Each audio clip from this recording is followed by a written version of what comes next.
మహానేత మరణం తర్వాత రాష్ట్రంలో చోటు చేసుకున్న పరిణామాలపై వైఎస్ జగన్మోహన్ రెడ్డి నాటి ప్లేనరీలో ఆవేదన వ్యక్తం చేశారు.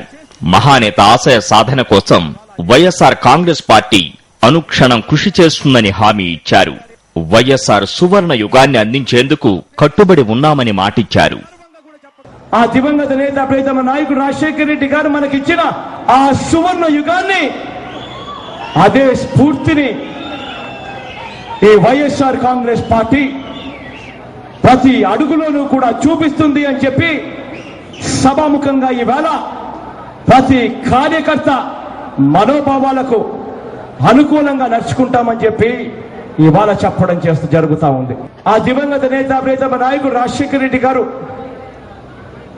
చనిపోకముందు ఒక ముఖ్యమంత్రి అంటే ఈ మాదిరిగా ఉండగలడా అని చెప్పి ప్రతి ఒక్కరూ కూడా ఆశ్చర్యం వెలుగుచ్చేలా, రాష్ట్రానికే కాదు దేశానికే ఈ మాదిరిగా ముఖ్యమంత్రి అంటే ఈ మాదిరిగా ఉండాలని దేశానికే సాటి చెప్పిన వ్యక్తి ఆ దివంగత నేత ప్రియతమ నాయకుడు రాజశేఖర రెడ్డి గారు.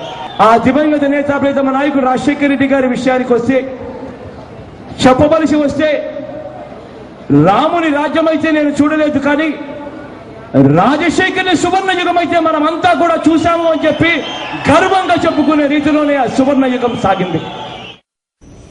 మహానేత వైఎస్ఆర్ సువర్ణ యుగాన్ని తిరిగి తెస్తానన్న వైఎస్ జగన్మోహన్ రెడ్డి పార్టీ ప్లీనరీలో ఇచ్చిన హామీలివి. కొండంత అండగా ఉంటానని ఆయన పార్టీ కార్యకర్తలు, అభిమానులకు ఆయన భరోసానిచ్చారు.